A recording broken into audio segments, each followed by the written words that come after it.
Hello ನಮಸ್ಕಾರ ಎಲ್ಲರಿಗೂ welcome back to my cooking channel. ಇವತ್ತು ನಿಮಗೆ ತಂದಿರುವಂಥ ರೆಸಿಪಿ ಬಂದು ಸಿಹಿ ಕುಂಬಳಕಾಯಿ ಪಾಯಸ. ಇನ್ನೂ ಒಂದೇನೆಂದರೆ ಇದರಲ್ಲಿ ತುಂಬ ಹೆಲ್ತ್ ಬೆನಿಫಿಟ್ಸ್ ಇದೆ. ಆ್ಯಕ್ಚುಲಿ ಹೇಳ್ಬೇಕಂದ್ರೆ ನಾವು ಆದಷ್ಟು ಇದನ್ನು ಮಾಡ್ಕೊಂಡು ತಿನ್ನೋಕ್ಕೆ ಟ್ರೈ ಮಾಡಬೇಕು. ಯಾಕಂದರೆ ಇದರಲ್ಲಿ ನಾರಿನಂಶನೂ ತುಂಬ ಜಾಸ್ತಿ ಇರುತ್ತೆ, ಜೀರ್ಣಕ್ರಿಯೆಗೂ ತುಂಬ ಹೆಲ್ಪ್ ಆಗುತ್ತೆ, ಮತ್ತು ತೂಕ ಕಡಿಮೆ ಮಾಡೋಕ್ಕೂ ತುಂಬ ಚೆನ್ನಾಗಿ ಕೆಲಸ ಮಾಡುತ್ತೆ, ಮತ್ತು ನಮಗೆ ರೋಗ ನಿರೋಧಕ ಶಕ್ತಿನ ತಡೆಯೋಕ್ಕೂ ಕೂಡ ತುಂಬ ಹೆಲ್ಪ್ ಮಾಡುತ್ತೆ. ಇನ್ನು ಹಲವಾರು ಹೆಲ್ತ್ ಬೆನಿಫಿಟ್ಸ್ ಇದೆ. ಆ್ಯಕ್ಚುಲಿ ಹೇಳ್ಬೇಕಂದ್ರೆ ಸೇಮ್ ಇದು ಶಾವಿಗೆ ಪಾಯಸ ಥರನೇ ಈಸಿಯಾಗಿ ಮಾಡ್ಬೋದು, ಮಾಡೋದು ಕೂಡ ತುಂಬಾ ಸುಲಭ. ಅದಕ್ಕಿಂತ ಮುಂಚೆ ಇನ್ನೂ ಯಾರ್ಯಾರು ನನ್ನ ಚಾನಲ್ನ ಸಬ್ಸ್ಕ್ರೈಬ್ ಮಾಡ್ಕೊಂಡಿಲ್ವೋ ಆದಷ್ಟು ಹೊಸಬ್ರು ಯಾರ್ಯಾರು ನೋಡ್ತಾ ಇದ್ದೀರಾ ಆದಷ್ಟು ನನ್ನ ಚಾನಲ್ನ ಸಬ್ಸ್ಕ್ರೈಬ್ ಮಾಡ್ಕೊಳ್ಳಿ. ಯಾಕಂದರೆ ತುಂಬ ಒಳ್ಳೆ ಸಿಂಪಲ್ ಆಗಿರುವಂಥ ರೆಸಿಪಿನ ನಾನು ನಿಮಗೆ ತೋರಿಸ್ತೀನಿ.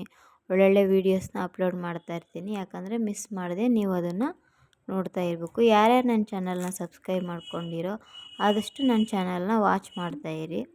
ಇವಾಗ ನಾನು ಕುಂಬಳಕಾಯಿನ 4 ಭಾಗವಾಗಿ ಕಟ್ ಮಾಡಿಕೊಂಡು ಅದರೊಳಗಿರೋ ಬೀಜನೆಲ್ಲ ತೆಗಿತಾ ಇದ್ದೀನಿ. ನೆಕ್ಸ್ಟು ಬೀಜ ತೆಗೆದ್ಬಿಟ್ಟು ಅದ್ರ ಮೇಲೆ ಏನು ಸಿಪ್ಪೆ ಇರುತ್ತೋ ಅದನ್ನು ಕೂಡ ನಾನು ಸಿಪ್ಪೆ ತೆಕ್ಕೋತಾ ಇದ್ದೀನಿ. ಸ್ವಲ್ಪ ಸಿಪ್ಪೆ ತೆಗಿಯೋದು ಒಂಚೂರು ಕಷ್ಟ, ಅಷ್ಟು ಬಿಟ್ಟರೆ ಇನ್ನೇನಿಲ್ಲ. ಇನ್ನೂ ಒಂದು ಏನಂದರೆ ಆದಷ್ಟು ನಮ್ಮ ರಾಯಚೂರು ಭಾಗದ ಕಡೆ ಇದು ಮಾಡೋದು ತುಂಬ ಕಡಿಮೆ. ಯಾಕಂದರೆ ನಾನು ನೋಡಿರೋ ಮಟ್ಟಿಗೆ ಆದಷ್ಟು ತುಂಬ ಜನ ಕುಂಬಳಕಾಯಿ ಪಾಯಸ ಮಾಡೋದು ಕಡಿಮೆ. ಸಿಹಿ ಕುಂಬಳಕಾಯಿ ಪಾಯಸನ ನೀವು ಒಂದು ಸತಿ ತಪ್ಪದೇ ಮಿಸ್ ಮಾಡದೆ ಟ್ರೈ ಮಾಡಿ. ಯಾಕಂದರೆ ಇದರಲ್ಲಿ ತುಂಬ ಹೆಲ್ತ್ ಬೆನಿಫಿಟ್ಸ್ ಇದೆ, ಆರೋಗ್ಯಕ್ಕೂ ಕೂಡ ತುಂಬ ಒಳ್ಳೆಯದು. ಇನ್ನೊಂದು ಏನಂದರೆ ಯಾವಾಗಲೂ ಅದೇ ಶಾವಿಗೆ ಪಾಯಸ, ಅದೇ ಒಬ್ಬಟ್ಟು, ಅದೇ ಸಬ್ಬಕ್ಕಿ ಪಾಯಸ ತಿಂದು ನಿಮಗೂ ಬೋರ್ ಆಗಿರುತ್ತೆ, ಏನಾದರೂ ಹೊಸ್ತರ ಬೇಕು ಅನ್ನಿಸ್ತಿರುತ್ತೆ. ಆವಾಗ ನೀವು ತಪ್ಪದೇ ಈ ಸಿಹಿ ಕುಂಬಳಕಾಯಿ ಪಾಯಸನ ಟ್ರೈ ಮಾಡ್ಬೋದು. ಮಾಡೋದು ತುಂಬ ಈಸಿ ರೀ, ಸೇಮ್ ಶಾವಿಗೆ ಪಾಯಸ ಹೆಂಗೆ ಮಾಡ್ತೀವೋ ಅದೇ ಥರನೇ. ನಿಮಗೆ ಬೆಲ್ಲ ಬೇಕಂದರೆ ಬೆಲ್ಲದಲ್ಲಿ ಮಾಡ್ಕೋಬೋದು, ಸಕ್ಕರೆಯಿಂದ ಕೂಡ ಮಾಡ್ಕೋಬೋದು. ತುಂಬ ಮಾಡೋದು ಎಷ್ಟು ಸುಲಭನೋ ಟೇಸ್ಟು ಕೂಡ ಅಷ್ಟೇ ಸಖತ್ತಾಗಿರುತ್ತೆ. ನಿಜ ಹೇಳ್ಬೇಕಂದ್ರೆ ನನಗಿದು ಅಜ್ಜಿ ಹೇಳ್ಕೊಟ್ಟಿರೋದು ರೆಸಿಪಿ. ನಿಜವಾಗ್ಲೂ ನನಗೂ ಗೊತ್ತಿರಲಿಲ್ಲ, ಬಟ್ ಒಂದು ಸತಿ ಮಾಡಿಬಿಟ್ಟು ನೀವೇನಾದರೂ ತಿಂದು ಟ್ರೈ ಮಾಡಿದ್ರೆ ನಿಜ ಹೇಳ್ಬೇಕಂದ್ರೆ ನೆಕ್ಸ್ಟು ಕೂಡ ನೀವು ಇದನ್ನೇ ಮಾಡ್ಕೊಂಡು ತಿಂತೀರ. ಆದಷ್ಟು ಶಾವಿಗೆ ಪಾಯಸ ನೋಡಿ ಎಲ್ಲದಕ್ಕೂ ಅಮಾವಾಸ್ಯೆ ಹುಣ್ಣಿಮೆಗೆ ಯಾವ ಥರ ಮಾಡ್ತೀರ ಅದೇ ಥರ ನೀವು ಇದನ್ನು ಕೂಡ ಕಂಪಲ್ಸರಿ ಟ್ರೈ ಮಾಡೇ ಮಾಡ್ತೀರ. ನಿಜವಾಗ್ಲೂ ಚೆನ್ನಾಗಿರುತ್ತೆ. ಇವಾಗ ನಾನು ಕಟ್ ಮಾಡಿರೋ ಎಲ್ಲ ಕುಂಬಳಕಾಯಿನೂ ಒಂದು ಪಾತ್ರೆಗೆ ಹಾಕ್ಬಿಟ್ಟು ಅದಕ್ಕೆ ಮುಳುಗುವಷ್ಟು ನೀರು ಹಾಕಿ ಅದನ್ನು ಚೆನ್ನಾಗಿ ಬೇಯಿಸ್ಕೊತಾ ಇದ್ದೀನಿ. ಇದನ್ನು ತುಂಬ ಬೇಯಿಸೋದೇನು ಬೇಕಾಗಿಲ್ಲ, ಒಂದು 50% ಅದು ಬೆಂದರೆ ಸಾಕು. ಯಾಕಂದರೆ ಹೆಂಗೋ ಮಿಕ್ಸಿ ಮಾಡ್ತೀವಲ್ಲ ನಾವು, ನೀವೇ ನೋಡ್ಬೋದು. ಇನ್ನೊಂದು 5 ನಿಮಿಷ ಬೇಯಲಿ. ನೀಟಾಗಿ ಎಲ್ಲ ಬೇಯ್ತಾ ಇದೆ. ನಾನು ನೀರು ಹಾಕ್ಬಿಟ್ಟು ಬೇಯಿಸೋಕ್ಕಿಟ್ಟಿದ್ದೆ, ಆಗಿದೆ ನೋಡ್ಬೋದು. ಒಂದು 50% ಬೆಂದಿದೆ. ಇವಾಗ ನಾನು ಅದನ್ನು ಒಂದು 10 ನಿಮಿಷ ತಣ್ಣಗಾಗಕ್ಕೆ ಬಿಟ್ಟಿದ್ದೆ. ನೆಕ್ಸ್ಟ್ ಅದನ್ನು ತಣ್ಣಗಾಗಕ್ಕೆ ಬಿಟ್ಟಿರೋದನ್ನು ತೊಗೊಂಬಿಟ್ಟು ನಾನು ಮಿಕ್ಸಿ ಜಾರಿಗೆ ಹಾಕ್ಕೋತಾ ಇದ್ದೀನಿ. ಅದು ಏನೋ ಕುಂಬಳಕಾಯಿ ಕಟ್ ಮಾಡಿದ್ನಲ್ಲ ಬೆಂದಿರೋದು ಹಾಕ್ಕೋತಾ ಇದ್ದೀನಿ. ಇನ್ನೊಂದು ಏನಂದರೆ ಬೇಯಿಸಿರೋ ನೀರನ್ನು ನಾನು ವೇಸ್ಟ್ ಮಾಡ್ತಾ ಇಲ್ಲ, ನಾನು ಮಿಕ್ಸಿ ಮಾಡೋಕ್ಕೆ ಯೂಸ್ ಮಾಡ್ಕೋತಾ ಇದ್ದೀನಿ. ಯಾಕಂದರೆ ನಾವೇನು ಅದು ಕುದಿಸಿದ್ವಲ್ಲ ಅದ್ರ ಸಾರ ಎಲ್ಲ ಅದರೊಳಗೆ ಬಿಟ್ಕೊಂಡಿರುತ್ತೆ, ಹಂಗಾಗಿ ಅದೇ ನೀರನ್ನೇ ನಾನು ಮಿಕ್ಸಿಗೆ ಯೂಸ್ ಮಾಡ್ಕೋತಾ ಇದ್ದೀನಿ. ಎಲ್ಲ ನೋಡಿ ಮಿಕ್ಸಿ ಮಾಡಿದ್ದಾಗಿದೆ. ನೆಕ್ಸ್ಟ್ ನಾನು ಸ್ಟವ್ ಮೇಲೆ ಒಂದು ಬಾಣಲಿನ ಇಟ್ಕೊಂಬಿಟ್ಟು ಅದಕ್ಕೆ 1 ಸ್ಪೂನ್ ತುಪ್ಪನ ಹಾಕ್ಕೋತಾ ಇದ್ದೀನಿ. ಹಾಕ್ಕೊಂಬಿಟ್ಟು ನಿಮ್ಗೆ ಯಾವ್ದು ಮನೇಲಿ ಡ್ರೈ ಫ್ರೂಟ್ಸ್ ಅವೈಲೇಬಲ್ ಇದೆ, ನಿಮ್ಗೆ ಯಾವ ಫೇವ್ರೆಟ್ ಡ್ರೈ ಫ್ರೂಟ್ಸ್ ಇಷ್ಟ, ನಿಮಗೆ ಯಾವ ಥರ ಡ್ರೈ ಫ್ರೂಟ್ಸ್ ಇಷ್ಟ ಅದನ್ನೆಲ್ಲನೂ ನೀವು ಹಾಕ್ಕೋಬೋದು. ಇದಕ್ಕೆ ಅದೇ ಹಾಕಬೇಕು ಇದೇ ಹಾಕ್ಬೇಕು ಅಂತ ಏನಿಲ್ಲ. ನಾನು ಪಿಸ್ತಾ ಮತ್ತು ಗೋಡಂಬಿನ ಕಟ್ ಮಾಡಿ ಇಟ್ಕೊಂಡಿದ್ದೆ, ಅದೇ ಹಾಕ್ಕೊಂಡು ಇವಾಗ ಸ್ವಲ್ಪ ಹುರ್ಕೋತಾ ಇದ್ದೀನಿ. ಚೆನ್ನಾಗಿ ತುಪ್ಪದಲ್ಲಿ ಹುರ್ಕೋತಾ ಇದ್ದೀನಿ. ನೆಕ್ಸ್ಟ್ ಅದನ್ನು ತುಪ್ಪದಲ್ಲಿ ಹುರ್ಬಿಟ್ಟು ನಾನು ಸೈಡಲ್ಲಿ ಎತ್ತಿಟ್ಕೋತಾ ಇದ್ದೀನಿ.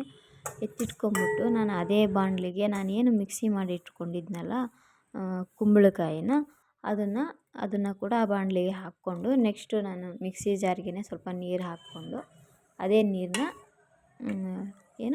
ಇದು ಬಾಣಲಿಗೆ ಹಾಕ್ಕೋತಾ ಇದ್ದೀನಿ. ಇದನ್ನು ಸ್ವಲ್ಪ ಚೆನ್ನಾಗಿ ಬೇಯಿಸಬೇಕು, ಕುದೀಲಿ ಒಂದು ಸ್ವಲ್ಪ. ನೆಕ್ಸ್ಟ್ ನಾನು ಇದಕ್ಕೆ ಒಂದು 3 ಕಪ್ ಆಗೋಷ್ಟು ಬೆಲ್ಲನ ಸೇರಿಸ್ಕೋತಾ ಇದ್ದೀನಿ. ನೀವು ಎಷ್ಟು ಕ್ವಾಂಟಿಟಿ ಮೇಲೆ ಮಾಡ್ತೀರಾ ಮತ್ತು ನಿಮ್ಮ ಮನೇಲಿ ಎಷ್ಟು ಜನಕ್ಕೆ ಮಾಡ್ತೀರಾ ಅದ್ರ ಮೇಲೆ ನೋಡಿ ನೀವು ಬೆಲ್ಲನ ಹಾಕ್ಕೋಬೋದು. ಇಲ್ಲ ನೀವು ಸಕ್ಕರೆಯಿಂದ ಮಾಡ್ಕೋತೀವಿ ಅಂದರೆ ಸಕ್ಕರೆ ಕೂಡ ಹಾಕ್ಕೋಬೋದು. ನೀವು ಜಾಸ್ತಿ ಸ್ವೀಟ್ ತಿನ್ನೋಂಗಿದ್ರೆ ಜಾಸ್ತಿ ಸ್ವೀಟ್ ಹಾಕ್ಕೊಳ್ಳಿ, ನಾರ್ಮಲಾಗಿ ಮೀಡಿಯಮ್ಮು ಅನ್ನೋಂಗಿದ್ರೆ ಮೀಡಿಯಮ್ ಸ್ವೀಟ್ ಹಾಕ್ಕೊಂಡು ಮಾಡ್ಕೊಳ್ಳಿ. ನೋಡ್ಬೋದು ಎಲ್ಲ ಬೆಲ್ಲನೂ ಕರಗ್ತಾ ಇದೆ, ಚೆನ್ನಾಗಿ ಕುದೀತಾ ಇದೆ. ಚೆನ್ನಾಗಿ ಕುದಿಯೋ ಟೈಮಲ್ಲಿ ನಾವೇನು ಮಾಡಬೇಕು, ಒಂದು ಒಂದು ಲೋಟ ಚಿಕ್ಕ ಲೋಟದಷ್ಟು ಹಾಲು ಸೇರಿಸ್ಕೊತಾ ಇದ್ದೀನಿ ಇದಕ್ಕೆ. ಇದನ್ನು ಕೂಡ ಸ್ವಲ್ಪ ಚೆನ್ನಾಗಿ ಬೇಯಲಿ, ಯಾಕಂದರೆ ಕುಂಬಳಕಾಯಿ ಮತ್ತು ಹಾಲು ಚೆನ್ನಾಗಿ ಹೊಂದ್ಕೋಬೇಕಲ್ವ. ಇದನ್ನು ಕೂಡ ಒಂದು 10-15 ನಿಮಿಷ ಬೇಯಿಸ್ಕೊಳ್ಳೋಣ ಚೆನ್ನಾಗಿ ನೀಟಾಗಿ. ಇನ್ನೊಂದು 5 ನಿಮಿಷ ಚೆನ್ನಾಗಿ ಕುದೀಲಿ ಅದು. ನೋಡ್ಬೋದು ನೀವು, ಸೇಮ್ ನೋಡೋಕ್ಕೆ ಬಾದಾಮ್ ಹಾಲು ಥರನೇ ಕಾಣ್ತಾ ಇದೆ, ಬಟ್ ಚೆನ್ನಾಗಿರುತ್ತೆ. ನೀವು ಒಂದು ಸತಿ ಟ್ರೈ ಮಾಡಿ. ನಿಜ ಹೇಳ್ಬೇಕಂದ್ರೆ ನನಗಂತೂ ಆನೆಸ್ಟಾಗಿ ಸಖತ್ ಇಷ್ಟ ಆಯಿತು ಈ ಪಾಯಸ ಮಾತ್ರ. ಇದು ಕುಂಬಳಕಾಯಿಂದ ಇನ್ನು ಹಲವಾರು ಡಿಶ್ ಮಾಡ್ತಾರೆ. ಇನ್ನೊಂದು ಕುಂಬಳಕಾಯಿ ಹಲ್ವ ಕೂಡ ಮಾಡ್ತಾರೆ. ನಾನು ಆದಷ್ಟು ಕುಂಬಳಕಾಯಿ ಹಲ್ವನ ನೆಕ್ಸ್ಟ್ ಯಾವಾಗಾದರೂ ನಿಮಗೆ ಮಾಡಿ ತೋರಿಸ್ತೀನಿ. ಇವಾಗ ನಾನು ಒಂದು 2-3 ಏಲಕ್ಕಿನ ಕುಟ್ಟಿಟ್ಕೊಂಡಿದ್ದೆ, ಅದು ಹಾಕ್ಕೋತಾ ಇದ್ದೀನಿ. ನೆಕ್ಸ್ಟು 1 ಕಪ್ಪಷ್ಟು ಹಸಿ ಕಾಯಿ ತುರಿನ ಕೂಡ ಹಾಕ್ಕೋತಾ ಇದ್ದೀನಿ. ಹಸಿ ಕಾಯಿ ತುರಿ ಹಾಕ್ಕೊಂಡ್ರೆ ಆ ಟೇಸ್ಟ್ ಇನ್ನೊಂದು ಸ್ವಲ್ಪ ಜಾಸ್ತಿ ಆಗುತ್ತೆ ಅಂತಲೇ ಹೇಳ್ಬೋದು. ನೋಡ್ಬೋದು ಎಲ್ಲ ಪಾಯಸ ಅದಕ್ಕೆ ಬಂದಿದೆ. ಅವಾಗ ಸ್ವಲ್ಪ ಜಾಸ್ತಿ ನೀರಿತ್ತು, ಹಾಲನ್ನು ಸೇರಿಸ್ಕೊಂಡಿದ್ವಿ. ಚೆನ್ನಾಗಿ ಪಾಯಸದ ಅದಕ್ಕೆ ಬಂದಿದೆ. ಇವಾಗ ಲಾಸ್ಟಲ್ಲಿ ನಾವು ಏನು ಹುರಿದಿಟ್ಕೊಂಡಿದ್ವಲ್ಲ ಡ್ರೈ ಫ್ರೂಟ್ಸು, ಅದನ್ನು ಕೂಡ ಆ್ಯಡ್ ಮಾಡಿಕೊಂಡು ಒಂದು 5 ನಿಮಿಷ ಬೇಯಿಸ್ಕೊಳ್ಳಿ ಸಾಕು. ಅದನ್ನು 5 ನಿಮಿಷ ಬೇಯಿಸ್ಕೊಂಡು ನಾನು ಸ್ಟವ್ ಆಫ್ ಮಾಡ್ಕೋತೀನಿ. ನೆಕ್ಸ್ಟ್ ನಾನು ಅದನ್ನು ಬೌಲಿಗೆ ಸರ್ವ್ ಮಾಡ್ಕೋತೀನಿ. ನೀವು ಕೂಡ ತಪ್ಪದೇನೆ ಮನೇಲಿ ಟ್ರೈ ಮಾಡಿ. ನಾನು ಹಾಕ್ತಿರೋ ವೀಡಿಯೋಸ್ ನಿಮಗೇನಾದರೂ ಇಷ್ಟ ಆಗ್ತಾಯಿದ್ರೆ ಆದಷ್ಟು ಲೈಕ್, ಶೇರ್, ಸಬ್ಸ್ಕ್ರೈಬ್ ಮಾಡ್ಕೊಳ್ಳೋದು ಮರಿಬೇಡಿ. ಹೊಸಬ್ರು ಯಾರೇ ನೋಡಲಿ ಆದಷ್ಟು ಸಬ್ಸ್ಕ್ರೈಬ್ ಮಾಡ್ಕೊಂಡು ಹೋಗಿ. ಒಳ್ಳೊಳ್ಳೆ ರೆಸಿಪಿ ನಿಮಗೆ ಈಸಿಯಾಗಿ ಮಾಡ್ಕೊಳ್ಳುವಂಥ ರೆಸಿಪಿನ ನಾನು ಹಾಕ್ತೀನಿ. ಇನ್ನೊಂದೇನೆಂದರೆ ಥ್ಯಾಂಕ್ ಯು ಸೋ ಮಚ್ ನನ್ನ ವೀಡಿಯೋ ನೋಡಿದ್ದಕ್ಕಾಗಿ. ನಾನು ಮೊನ್ನೆ ಒಂದು ವೀಡಿಯೋ ಹಾಕಿದ್ದೆ ಎಣ್ಣೆ ಬದನೆಕಾಯಿದು, ತುಂಬ ಒಳ್ಳೆ ರೆಸ್ಪಾನ್ಸ್ ಸಿಕ್ಕಿದೆ. ನಂಗೆ ತುಂಬ ಖುಷಿ ಆಯಿತು. Thank you so much. ನಿಮ್ಮ ಸಪೋರ್ಟ್ ಸದಾ ನನಗೆ ಹಿಂಗೆ ಇರಲಿ.